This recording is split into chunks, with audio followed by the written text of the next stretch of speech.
down. I know you got me, baby. Oke, standby, kamera ready, sound ready, 3, 2, 1, action.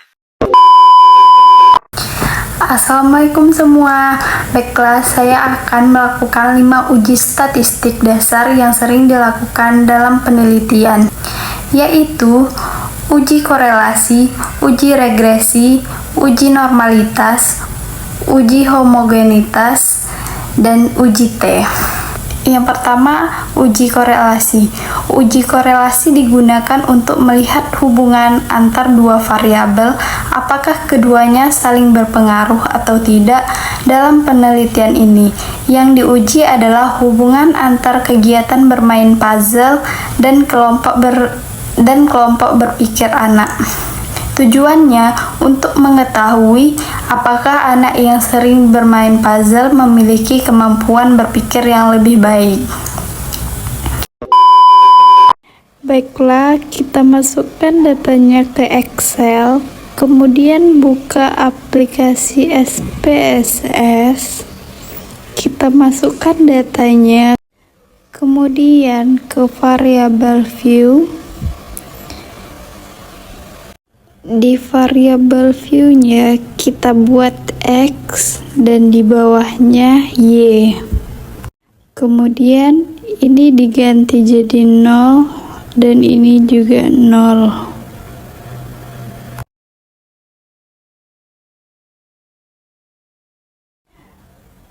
Kemudian di bagian label kita buat bermain puzzle.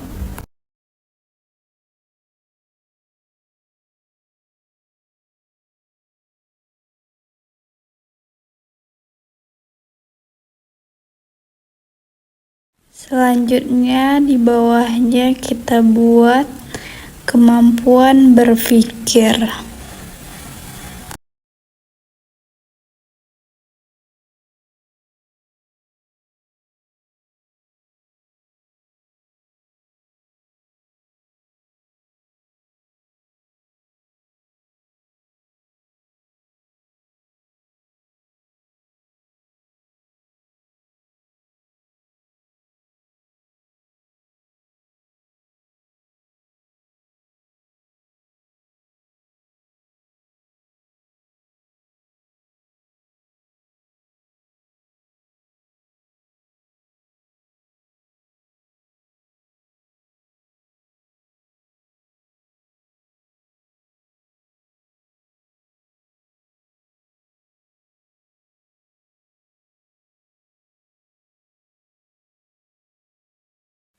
Kemudian ke data view, kemudian ke analisis, lalu ke korelat, kemudian bivariat, kemudian kita pindahkan ke variabel keduanya, pilih OK. Nah, berdasarkan hasil analisis menggunakan SPSS diperoleh nilai koefisien korelasi 0,947 dengan nilai signifikansi 0,000. Nilai R 0,947 menunjukkan bahwa terdapat hubungan yang sangat kuat dan positif antara kegiatan bermain puzzle dengan kemampuan berpikir anak. Artinya, semakin sering dan aktif anak bermain puzzle, maka kemampuan berpikirnya juga semakin meningkat. Sedangkan nilai signifikansinya 0,000 kurang dari 0,05. Berarti hubungan antar kedua variabel tersebut bersifat signifikan. Hipotesis alternatif yang menyatakan bahwa terdapat hubungan yang signifikan antar bermain puzzle terhadap kemampuan berpikir anak diterima, sedangkan hipotesis nol ditolak. Kemudian uji regresi. Uji regresi digunakan untuk melihat seberapa besar pengaruh variabel X terhadap variabel Y.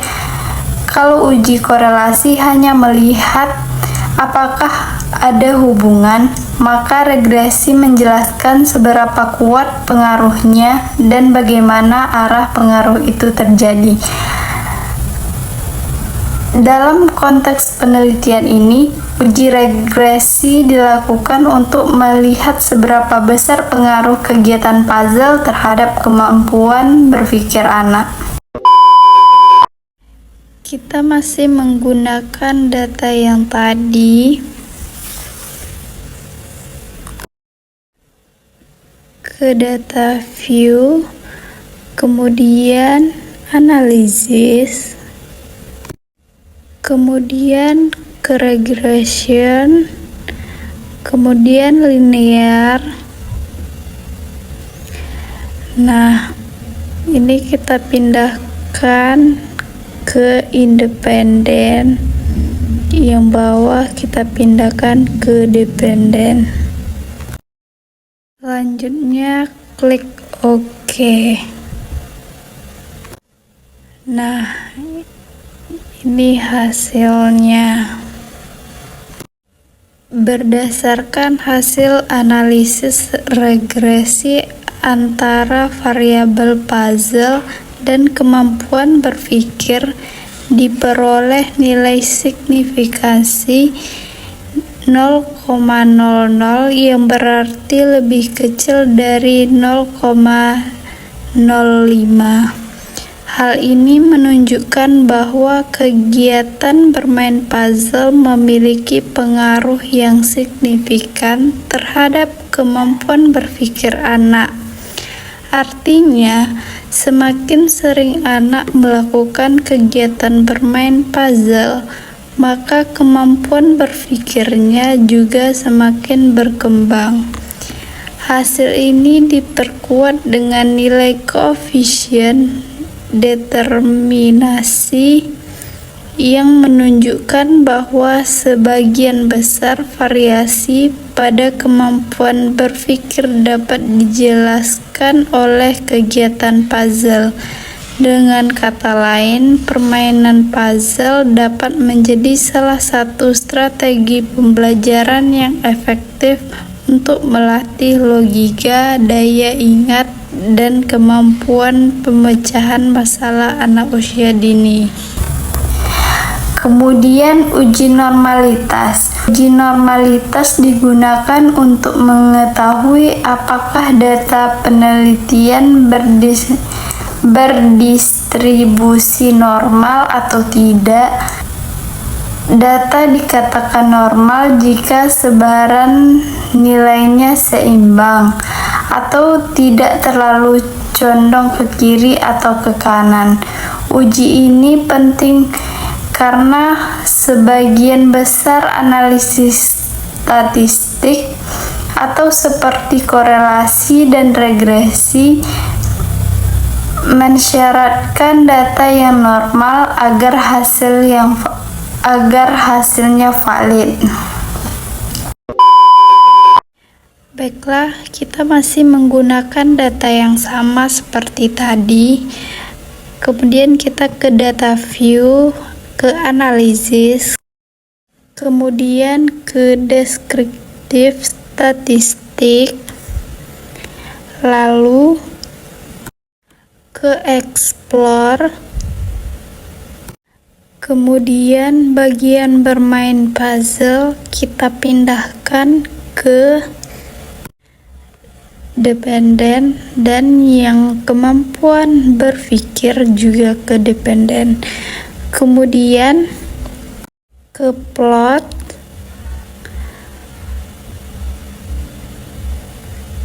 kita centang bagian normality, kemudian continue, kemudian oke.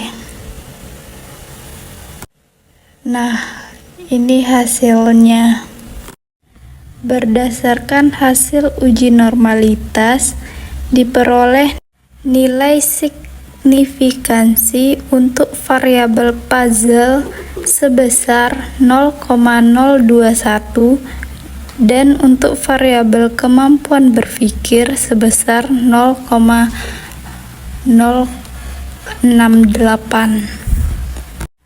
Dari hasil tersebut dapat dijelaskan bahwa nilai sig puzzle 0,021 kurang dari 0,05, artinya data puzzle tidak berdistribusi normal. Nilai sig kemampuan berpikir 0,068 lebih besar dari 0,05, artinya data kemampuan berpikir berdistribusi normal. Kemudian uji homogenitas. Uji homogenitas adalah uji statistik yang digunakan untuk mengetahui apakah data dari dua atau lebih kelompok memiliki variasi atau keragaman yang sama. Tujuannya adalah untuk memastikan bahwa kelompok data yang dibandingkan memiliki tingkat seberapa yang seragam sehingga hasil analisis menjadi valid dan dapat dibandingkan secara adil. Nah, ini nilainya. Kemudian kita copy.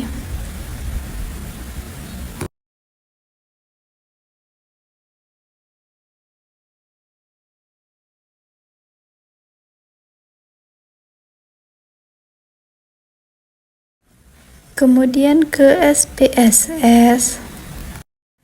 Kemudian ke variable view. Kemudian ini kita ganti jadi hasil, yang di bawahnya kita ganti jadi kelas, dan ini jadi 0, ini juga 0.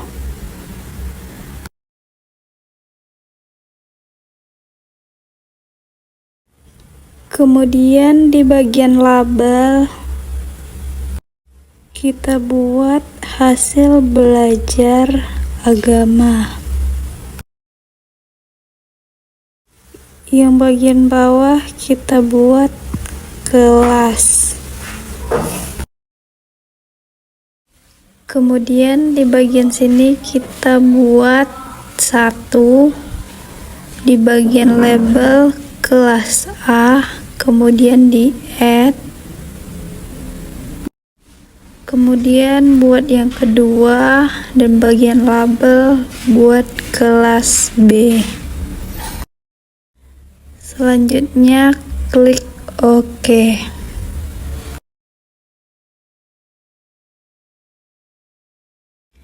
Kemudian ke data view, klik analyze. Kemudian klik compartments.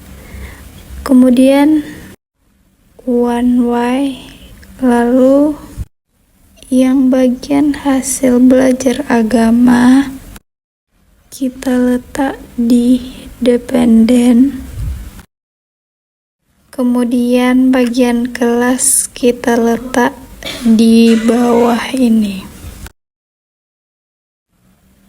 Kemudian ke option, centang bagian homogeneity. Kemudian continue. Selanjutnya klik OK.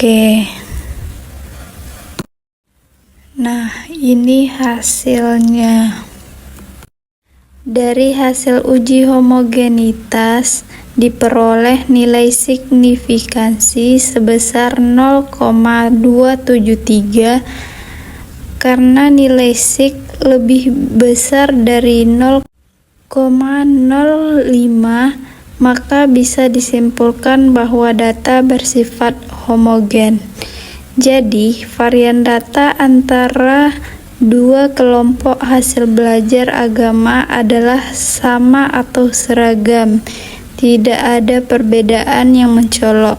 Dengan kata lain, kemampuan anak-anak di dua kelompok tersebut berada pada tingkat yang relatif sama dan pembelajaran agama yang mereka dapatkan merata di seluruh kelas.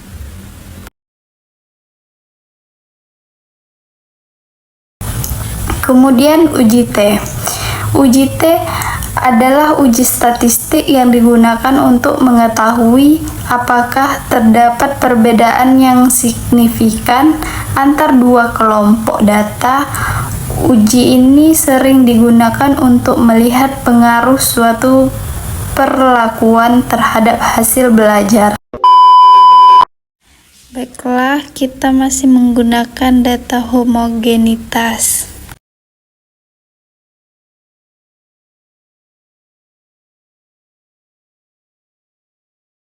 Kemudian kita ke data view, kemudian klik analyze, kemudian klik bagian regression,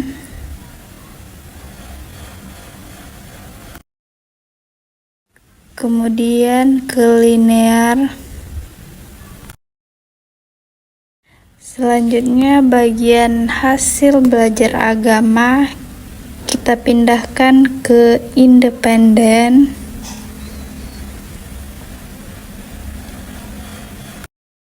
Dan bagian kelas kita pindahkan ke dependen. Kemudian klik OK.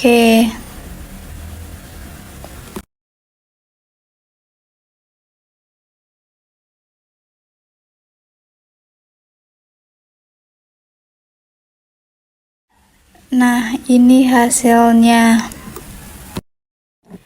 Dari hasil perhitungan menggunakan SPSS diperoleh nilai T hitungan sebesar 0,368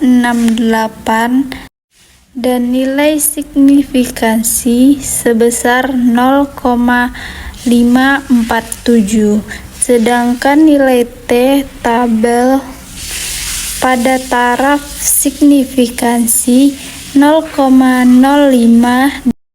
karena nilai sig lebih besar dari 0,05 dan T hitungan lebih kecil dari T tabel, maka keputusan yang diambil adalah H0 diterima dan HA ditolak.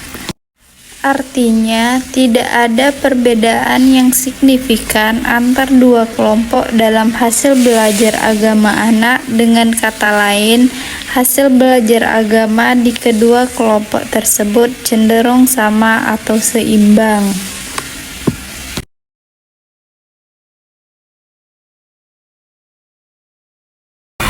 Demikian penjelasan saya mengenai materi uji korelasi, uji regresi, uji normalitas, uji homogenitas, dan uji T. Melalui pembahasan ini, kita bisa memahami bahwa setiap uji memiliki fungsi yang saling berkaitan dalam proses analisis data.